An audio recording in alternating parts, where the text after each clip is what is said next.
الرجيم بسم الله الرحمن الرحيم لقد جاءكم رسول من أنفسكم عزيز عليه ما عنتم حريص عليكم بالمؤمنين رؤوف رحيم فإن تولوا فقل حسبي الله لا إله إلا هو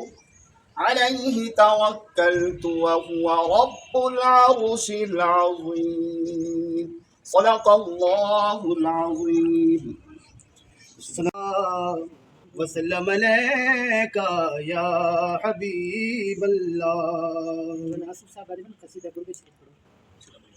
مولاي صل وسلم دائما ابدا على حبيبك خير الخلق كلهم مولاي صل وسلم دائما ابدا على حبيبك خير الخلق كلهم هو الحبيب الذي ترجى شفاعته هو الحبيب الذي ترجى شفاعته لكل حول من الأحوال مقتحم مولاي صل وسلم دائما أبدا على حبيبك خير الخلق كلهم يا ربي بالمصطفى بلغ مقاصدنا يا ربي بالمصطفى بلغ مقاصدنا واغفر لنا ما مضى يا واسع الكرم مولاي صل وسلم دائما ابدا على حبيبك خير الخلق كلهم السلام علیکم یا رسول اللہ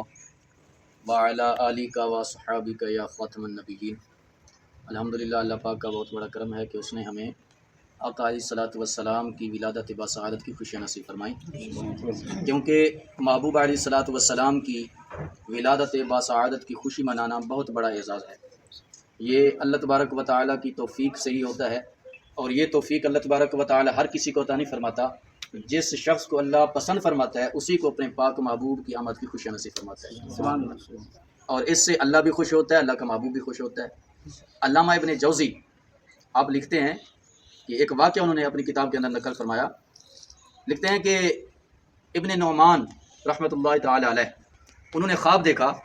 اور خواب کے اندر انہوں نے دیکھا کہ محبوب علیہ الصلوۃ والسلام کہیں تشریف لے کر جا رہے ہیں۔ تو فرماتے ہیں کہ میں نے محبوب علیہ الصلوۃ والسلام کو جب دیکھا تو میں آگے بڑھا اور محبوب علیہ الصلوۃ والسلام کو سلام عرض کیا، محبوب علیہ الصلوۃ والسلام کے ہاتھوں کا بوسہ لیا۔ پھر میں نے عرض کیا یا وسلم آپ کہاں تشریف لے کر جا رہے ہیں؟ میرے آقا کریم صلی اللہ علیہ وسلم نے ارشاد فرمایا کہ میں فلاں شخص کے پاس جا رہا ہوں۔ تو حضرت ابن نعمان رحمۃ اللہ تعالی علیہ آپ فرماتے ہیں میں نے عرض کیا اسلام آپ کا مرتبہ کتنا بڑا ہے، آپ کا مقام بہت اونچا ہے، اور آپ ایسے شخص کے پاس تشریف خود لے کر جا رہے ہیں، حالانکہ چاہیے یہ تھا کہ وہ آپ کے پاس آتا۔ آپ کو تو اللہ تبارک و تعالی نے بہت بڑا مقام اور مرتبہ عطا فرمایا ہے، بجائے اس کے کہ آپ اس کے پاس جاتے وہ آپ کے پاس چل کے آتا۔ تو ابن نعمان رحمۃ اللہ تعالی ارشاد فرماتے ہیں کہ جب میں نے یہ عرض کیا تو میرے پاک محبوب علیہ الصلوۃ والسلام نے غصے بھری نگاہوں سے میری طرف دیکھا اور فرمایا کہ ابن نعمان ادب سے اس شخص کا نام لو۔ کیوں؟ فرمایا اس لیے کہ یہ وہ میرا غلام ہے جو میرے میلاد کے اوپر خوش ہوتا ہے، میرا میلاد مناتا ہے، تو اس لیے اس کا ادب کرو، اس کا لحاظ کرو، اس کے بارے میں گفتگو کرنے سے پہلے الفاظ کا تعین کرو۔ پھر آپ فرماتے ہیں ابن نعمان رحمۃ اللہ تعالی علیہ میں نے عرض کیا یا جو میلاد آپ کے میلاد کے اوپر خوش ہوتا ہے، آپ کی ولادت کی خوشیاں مناتا ہے، کیا آپ اس سے راضی ہو جاتے ہیں؟ کیا آپ اس کے اوپر اس کو پسند فرماتے ہیں، اس سے خوش ہو جاتے ہیں؟ تو میرے پاک علیہ السلام نے ارشاد فرمایا اے ابن نعمان جو میرے آمد پر خوش ہو، جو میری آمد پر اپنے گھروں کو سجائے، جو میری آمد پر اپنی گلیوں کو سجائے، اپنی مساجد کو سجائے، میلاد کی محفلوں کے اندر شرکت کرے صرف میری محبت کی وجہ سے، تو میری آمد پر جو خوش ہو تو پھر میں اس کے اوپر خوش کیوں نہ ہوں؟ تو اس لیے جو شخص بھی محبوب علیہ الصلوۃ والسلام کی ولادت بسعادت پر خوشیاں مناتا ہے میلاد کی محفل کے اندر شرکت کرتا ہے، آقا کریم کی محبت کے اندر محبوب کے میلاد کے اوپر اپنے گھروں کو، اپنی گلیوں کو، اپنی بازاروں کو، اپنی مساجد کو سجاتا ہے، پھر اللہ بھی اس سے خوش ہوتا ہے، اللہ کا محبوب بھی خوش ہوتا ہے، اور یہ خوشی اللہ رب العزت ہر کسی کو عطا نہیں فرماتا، اللہ رب العزت اپنے پسندیدہ لوگوں کو یہ خوشی عطا فرماتا ہے۔ دعا ہے اللہ تبارک و تعالی ہم سب کو محبوب علیہ الصلوۃ والسلام کا میلاد بڑھ چڑھ کر منانے کی توفیق نصیب فرمائے، آمین۔ کبھی ہرگز نہ چھوڑیں گے جلوس پاک میں جانا، کبھی ہرگز نہ چھوڑیں گے جلوس پاک میں جانا، کبھی ہرگز نہ چھوڑیں گے خدا پاک کی رسی، کبھی ہرگز نہ چھوڑیں گے خدا پاک کی رسی، کبھی ہرگز نہ چھوڑیں گے، نہیں چھوڑیں گے دامن